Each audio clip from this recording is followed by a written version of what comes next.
Hello everyone, this is the part 2 of ascites. As we already discussed, ascites may occur because of many diseases, but in the 85% cases, ascites occur due to portal hypertension, which is caused by the disease called as liver cirrhosis.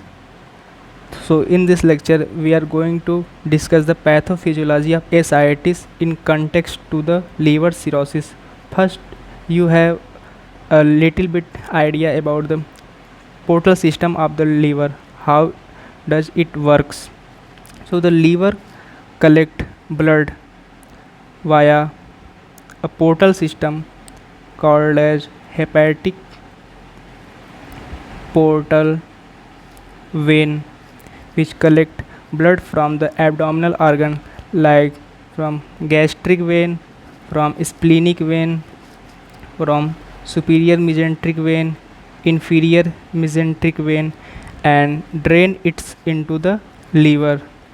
So in liver it get distributed each and every lobules via branches. As the as the hepatic portal vein enters into the liver, it get out into several branches, and each lobule hepatic vein give blood to each lobule through a small capillary known as sinusoid. It is a specialized type of blood capillary through which the hepatic lobule can directly connect to the hepatic vein, and by which the nutrient and toxin that is absorbed by the portal system is enter into the liver. And what liver does, liver detoxify the harmful substances like ammonia, and it also metabolize carbohydrate, protein, fat, and in the liver bile formation is also occur. But what happens in the liver cirrhosis? In the liver cirrhosis, fibrosis of liver started, due to which after certain stages, in the last stage, the liver is completely fibrosed, and the cells, the infrastructure of liver is get distorted, due to which the normal cells, that is hepatocytes, that present in the liver is also unable to perform its daily activities. And in this condition, because the liver structure get distorted, liver loss his ability to function, and the sinusoids that present inside the liver is also get distorted, due to which, due to distortion of this sinusoid, obliteration of sinusoid occur. So the blood that was coming from the portal vein is also get blocked. So the pressure inside the portal vein get increases again and again, and it result in the portal hypertension. And this process is occur continuously. So the vasodilator, that is nitric oxide, is responsible for the vasodilation of portal vein, and the exudation of fluid started, thus ascites formed. So this is the pathophysiology of portal vein. And one more thing occur in the liver. Since in liver cirrhosis, hepatocyte cells get damaged.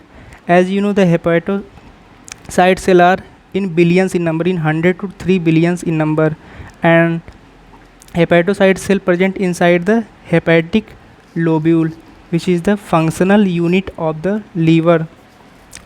So since there is scarring of liver, so the hepatocyte, that's main one of the function is the formation of albumin, which is a protein.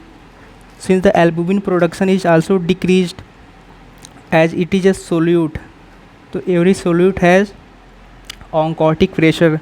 As the albumin production is decreased, solute concentration is decreasing, so the oncotic pressure is also decreases, due to which hydrostatic pressure inside the liver increases, and it's result in the exudation of fluid. So the fluid also started coming out through the liver, and thus ascites is also developed here.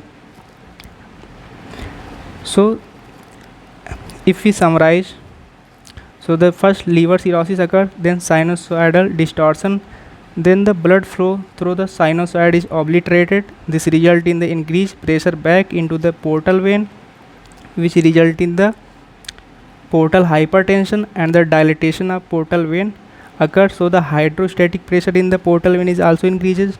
It result in the exudation of fluid from the portal vein into the peritoneum, and thus ascites formation occur. Same thing also occurring in the liver. Because of liver cirrhosis, distortion of hepatocyte occur, albumin synthesis decreased, oncotic pressure decreased, and it results in the exudation of fluid, and thus ascites is formed. And one more thing occurred, because the blood, because due to the obliteration of blood, pooling of blood started occurring at the periphery. So the peripheral edema is seen, that is pedal edema is seen in the patient of ascites. So this is the pathophysiology of ascites. I hope you like this lecture. So don't forget to like, share, subscribe, and thank you for watching.